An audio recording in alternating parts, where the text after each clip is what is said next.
Pour l'album suivant, le groupe s'installe dans une maison hantée sur les collines de Hollywood. Ils fichent les fantômes à la porte et entament l'enregistrement de Blood, Sugar, Sex, Magik.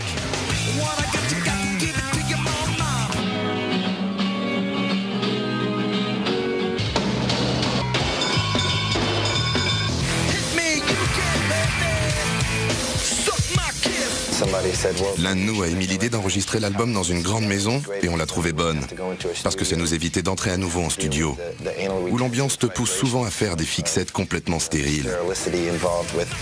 Dans une maison, on pouvait créer notre bulle pour composer et y vivre à plein temps. Comme une sorte de camp d'enregistrement. Pas d'heure fixe, pas de distraction. On pouvait se focaliser sur notre but, à savoir enregistrer le meilleur disque de la Terre.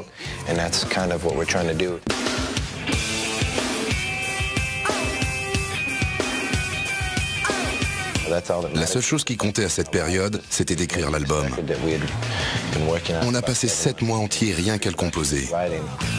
Ce sera la toute première collaboration du groupe avec un producteur de hip-hop, l'ex-figure emblématique du label Def Jam Records, Rick Rubin. C'est le début d'une longue idylle, puisque Rubin a produit tous les albums des Red Hot Chili Peppers depuis. On a accueilli Rick, l'esprit et le cœur grand ouvert. Et ça s'est super bien passé. C'est génial de travailler avec lui. C'est très confortable pour nous de travailler avec Rick. Il nous connaît très bien. Il sait ce qui fait notre force. Il nous laisse nous exprimer, c'est essentiel. Moi, je me prenais la tête sur des trucs qui n'ont finalement jamais posé de problème. Rick me permettait simplement d'évacuer tout ça, comme si de rien n'était. Parfois, il nous proposait de faire des trucs dingues auxquels on n'aurait jamais pensé. Il nous faisait jouer la fin d'un morceau au début. On lui disait ça va pas, c'est la fin. Alors il nous a fait promettre de tout essayer et on a accepté. Et le résultat est excellent. Rick s'enthousiasme pour tout. Si tu lui dis on va faire que 10 chansons, il te répond c'est génial. Mais on en a écrit 40. C'est génial. Rick, on reprend tout à zéro. C'est génial. Il sait très bien te rassurer. C'est ce que je préfère chez lui. Il arrive à avoir une vision globale. C'est sa grande force.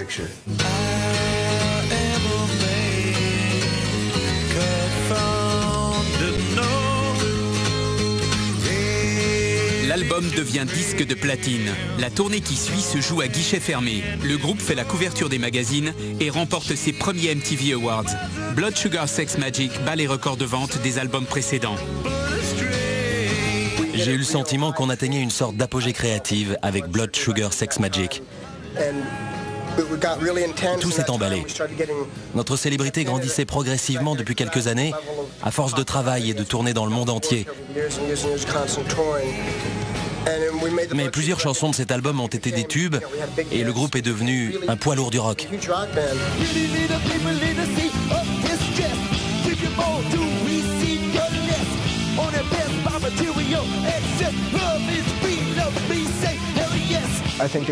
Avec ce nouvel album, on explore une palette d'émotions beaucoup plus vaste que par le passé.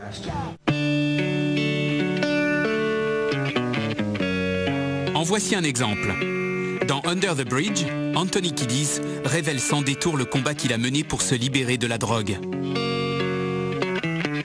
Il y a une chanson très spéciale pour moi, Under the Bridge. Elle parle de solitude.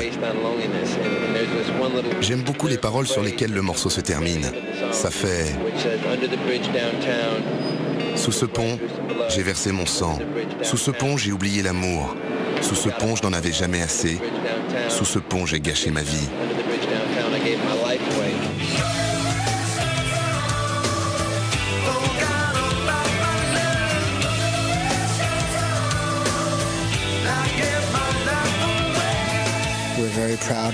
On est très fiers de cet album. J'ai rencontré Gus Van Sant en jouant dans un de ses films, My Own Private Idaho, et on est devenus amis. J'ai proposé aux autres qu'ils tournent le clip, et ça s'est fait. Pour le tournage du clip de Under the Bridge, j'arrivais sur le plateau. Je faisais 5 minutes de prise, une petite pause, puis une autre prise de 5 minutes avec Flea, et voilà, c'était fini. Je pouvais rentrer chez moi. J'ai apprécié de ne pas avoir à attendre des heures. Ce n'est pas comme si on était passé du statut d'inconnu à celui de mégastar super riche du jour au lendemain. On a mis 8 ans à pouvoir vivre de notre musique. Même quand on n'avait pas besoin de travailler à côté, on dormait à tour de rôle sur le canapé, parce qu'on était parfois à 10 sous le même toit. Quand on est devenu riche et célèbre, on a senti la différence, bien sûr, mais le changement s'est fait progressivement. Et ça nous a pas fait péter les plombs. Le gagnant est... Mon pote Flea et les Red Hot Chili Peppers. C'est une sensation géniale d'être reconnu, respecté et aimé. Tout le monde vous le dira. Mais cette reconnaissance ne doit pas tout occulter. Ce n'est qu'une récompense et pas un concours qui nous motive en tant qu'artistes.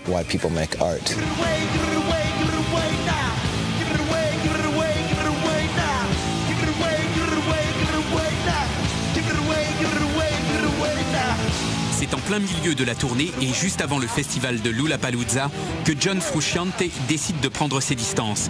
Il quitte le groupe en pleine ascension et le prive d'un élément incontournable, sa guitare.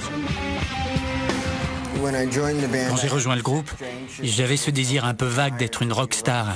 Et ça a fini par passer avant tout le reste. Je ne m'investissais pas tant que ça au niveau musical.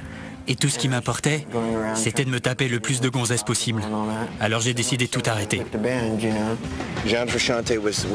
John n'était pas heureux. Il a quitté le groupe. Il nous manque et c'est une énorme perte. Je lui souhaite de trouver ce qu'il cherche et je lui envoie tout mon amour. Je pense à lui constamment. Mais nous avons décidé que le groupe ne devait pas s'arrêter. Après un assez long défilé d'intérimaires divers, le groupe trouve en Dave Navarro, ex-Jane's Addiction, le sauveur qu'il attendait. Dave nous a rejoints. On s'est remis à composer. On traîne ensemble, on apprend à se connaître pour parvenir à créer quelque chose de beau et d'authentique. Pour moi, ce sont les meilleurs musiciens de Los Angeles, peut-être du monde, en matière de rock contemporain. J'étais emballé à l'idée de jouer aux côtés de Flea et Chad. C'est un honneur.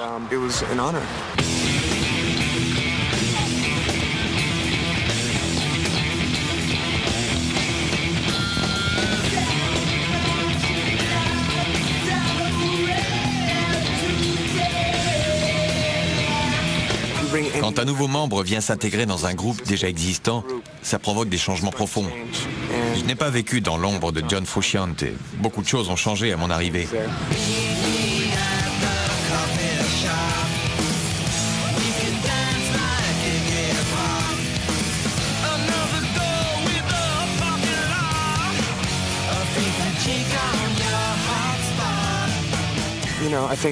On sent bien l'évolution de notre son quand on joue tous ensemble. Entre mon parcours, ceux de Flea, de Chad et d'Anthony, le mélange a accouché d'un son nouveau.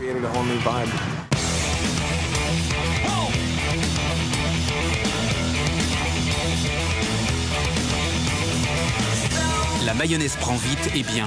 Le groupe sort son 6e album One Hot Minute, avec des titres comme Aeroplane, Walkabout, My Friends and Warped. L'album est considéré par la critique comme le plus personnel du groupe. Je trouve cet album très sombre. Quand je le dis aux gens, ils ne sont pas d'accord. Mais j'étais dans une période très triste quand on a composé ces chansons. Cet album s'est fait dans la tristesse. Warped n'est qu'une des nombreuses facettes de ce disque.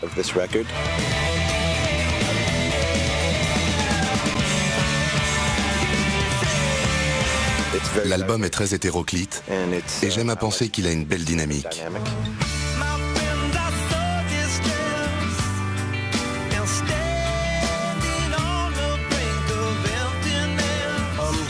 C'est Anthony qui a écrit les paroles de My Friends.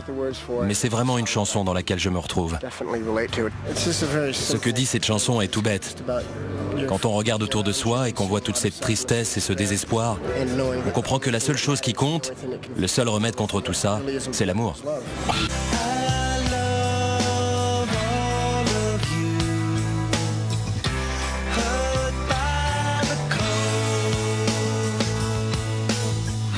Pourtant, en 1998, Dave Navarro quitte à son tour les Red Hot Chili Peppers pour se consacrer à ses projets personnels.